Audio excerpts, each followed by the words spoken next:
let's look at Protea. Interesting stuff happening where you actually repositioning the brand, going sort of from a transformation where it's gone from mid-market to sort of up-market. What's the reasoning behind that?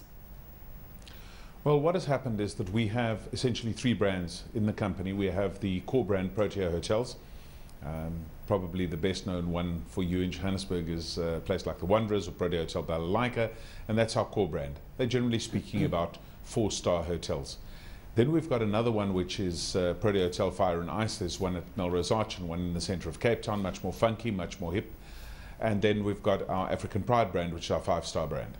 Right, right. I quite like the fire and ice. The thing is that the question to you is, when you're repositioning a brand like Protea that consumers have known for years, what are the challenges of getting away from the connotation of it is a mid-market product to now it's more upmarket, even if it is a fire and ice? To rebuild a hotel brand is a very expensive enterprise. The value of the properties in our brand is probably around 6 to 7 billion rand. So when we started this, unfortunately, we didn't come from wealthy parents who gave us some money and said, go and play in the hotel business. We had to do this from scratch. Right. And so we took hotels and kind of just started running them. And fortunately, we were very lucky that we were able to kind of improve them over time. And gradually, as people got more confidence in us, they were giving us huge amounts of money. We were able to make some money, and we've built a number of hotels now. And so when one looks at the portfolio today, it really and truly is, you know, for the work that our people have done, it really is a world-class hotel brand.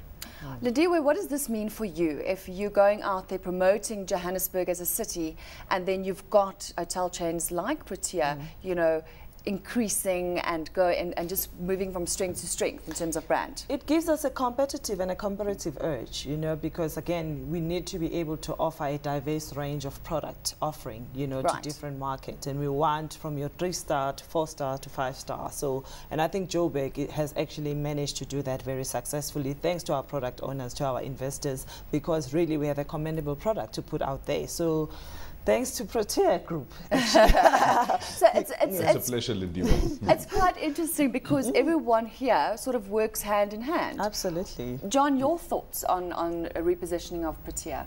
Well, we obviously also work very, very closely with the Protea brand, and for us it works perfectly to have the different levels of offerings. Offerings, absolutely, because you know, there are hotels that are family friendly, there are hotels that are more sophisticated and aimed at a different market, and it helps us then to obviously put out packages that appeal to every level of the market. Makes your job easier. Much easier. Much so easier. Arthur, what is your percentage split in terms of foreign visitors versus local visitors when you look at capacity and volume of rooms? That's very difficult to assess because we have 128 hotels in the group, and there are some that are mainly focused on international business, like Protea Hotel Kruger Gate, the African Pride Pumba, for example.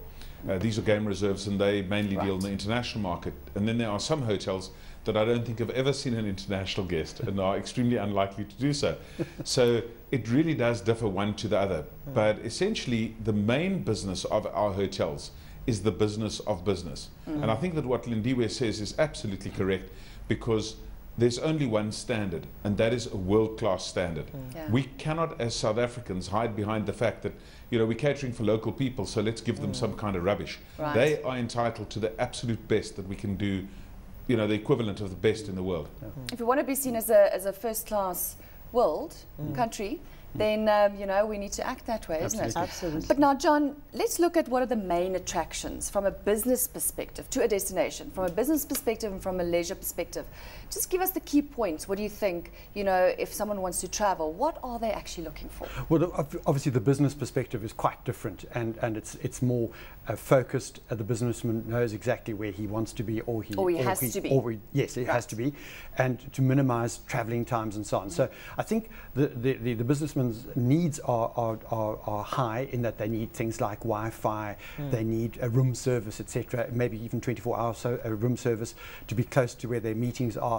They want convenience all the way, and so they want a really smooth experience.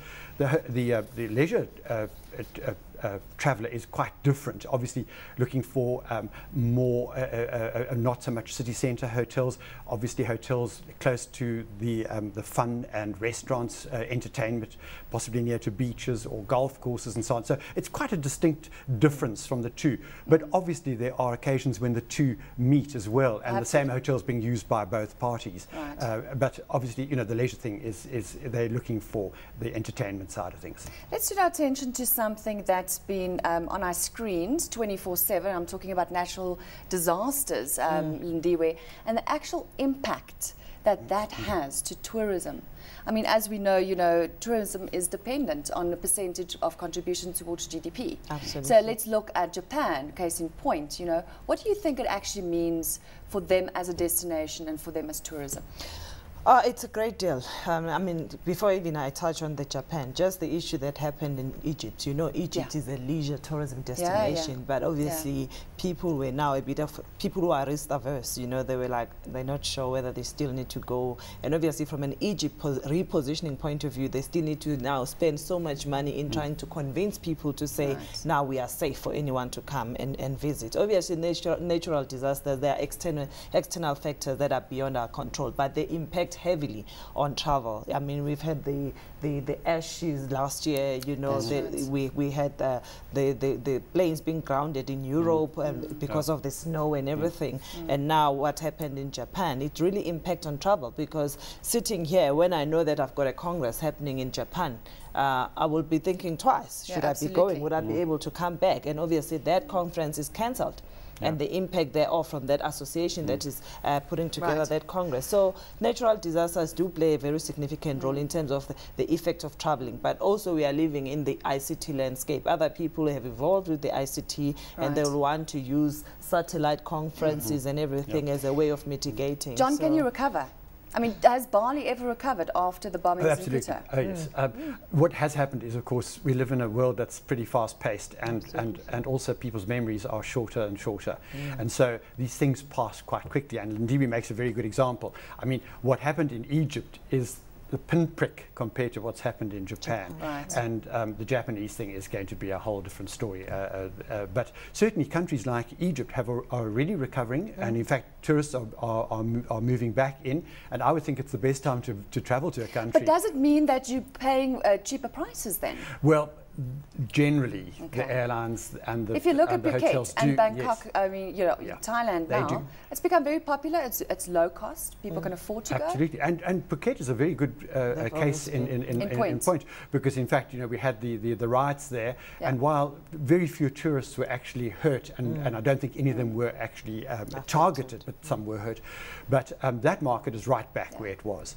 So Egypt will spring back very quickly, but as I say, Japan's got a much bigger problem. Arthur, would you like to comment on natural disasters and what that actually means for the travel industry?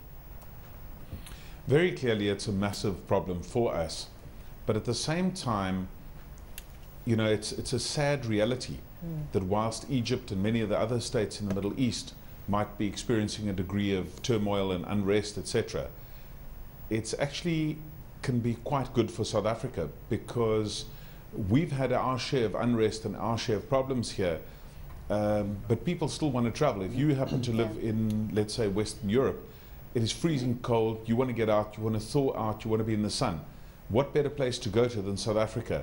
And so it is a very sad reality that very often when one area of the world experiences a problem, another one benefits from it. Right. And apparently we in the safest place in Africa, apparently.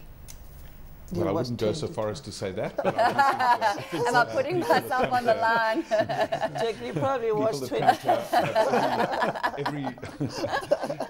I'm on your side, okay.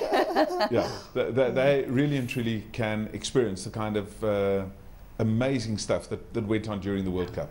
And if we look at how people had a good time when they were here, we forget again that we had millions and millions and millions of dollars of great publicity about this country, and it's our opportunity now to capitalize on that.